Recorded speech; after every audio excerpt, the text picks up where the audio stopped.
Targeted भूमिका बनाने का प्रयास किया, क्योंकि डॉक्टर भीमराव अम्बेडकर बहुत बड़ा व्यक्तित्व है और उन पर 5 मिनट में 20 मिनट का बोल पाना कोई संभव नहीं है।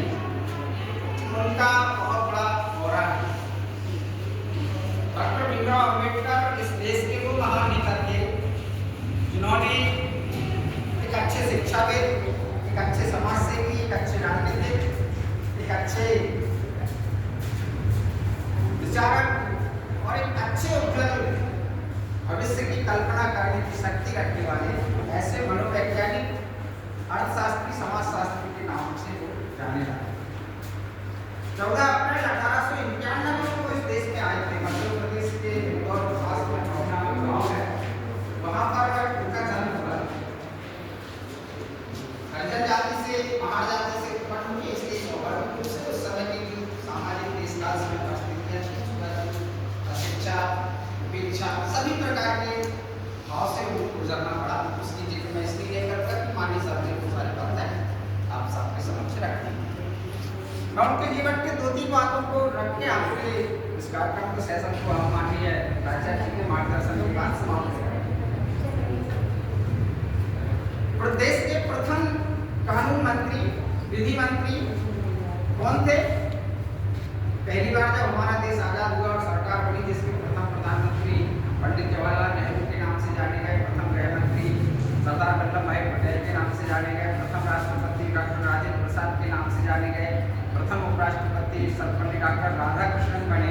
ऐसे प्रथम विधि एवं न्याय मंत्री कौन बने भारत सरकार? डॉक्टर। और जब वो बने 1947 के आसपास, तो उनको एक बहुत बड़ी जिम्मेदारी दी गई, उत्तरदायित्व दिया गया कि ये देश कैसे चलेगा।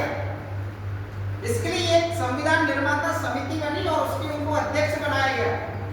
और उनको अध्यक्ष बनाने के बाद उनकी योग्यता, उनकी क्षमता, उनकी कल्पना को आप देखिए कि इतनी विविधताओं बड़ा भरा हुआ इतना बड़ा देश, जिसमें हम इतने सारे लोगों को एक मत नहीं कर पाते हैं, वहां पर उतने बड़े देश के अलग अलग भूभाग की अलग अलग संस्कृति, अलग अलग वेशभूषा, अलग अलग व्यवहार, अलग अलग जीवन शैली के लोगों को एक सूत्र में बांधकर देश को एक राष्ट्र,